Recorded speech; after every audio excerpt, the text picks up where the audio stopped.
আজকে চুল কাটাইতে গেলাম একদম ভিআইপি সার্ভিসে। এইরকম ফ্রি রাইড পাইলে তো শুধু গাউছিয়া না, থাইল্যান্ডে গিয়েও বাড়ি মেরে আসা যায়।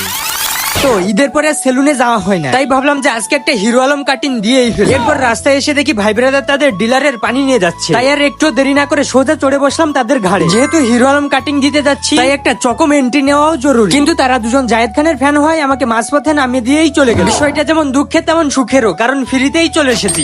এরপর এইখান থেকে আমি আরেকটা টেসলাই উঠে পড়লাম, কারণ যত যাই হয়ে যাক আজকে আমি হিরো আলম কাটিং দিয়েই ছাড়ব। যাক, অবশেষে ঝুলতে ঝুলতে চলে এসেছি গাউসিয়া। এবার মনে হচ্ছে স্বপ্নটা সত্যি করতে পারবো, তার জন্য সোজা উঠে পড়লাম দোতলা। কিন্তু লাফাতে লাফাতে এসেও লাভ হলো না, কারণ জায়েদ খানের ফ্যানরা আগে থেকেই সব চেয়ার বুক করে রেখেছে। তাই আমি বসে বসে কিস্তির জ্বালা দেখতে লাগলাম। কিছুক্ষণ পর যখন আমার সিরিয়াল আসলো, তাকে আমি সুন্দর করে বুঝিয়ে বললাম যেভাবে হোক আজকে আমাকে হিরো আলম কাটিং দিয়ে দিতেই হবে। কিন্তু মামাইও জায়েদ খানের ফ্যান হয়, তিনি আমাকে হিরো আলম বানাতে গিয়ে জায়েদ খান বানিয়ে ফেলেছে। কি আর করা যাবে, এখন আমি জায়েদ খান হয়ে ঘুরতে থাকি। আর তোমরা সব নতুন নতুন মিনি ব্লগ পেতে সাবস্ক্রাইব করো।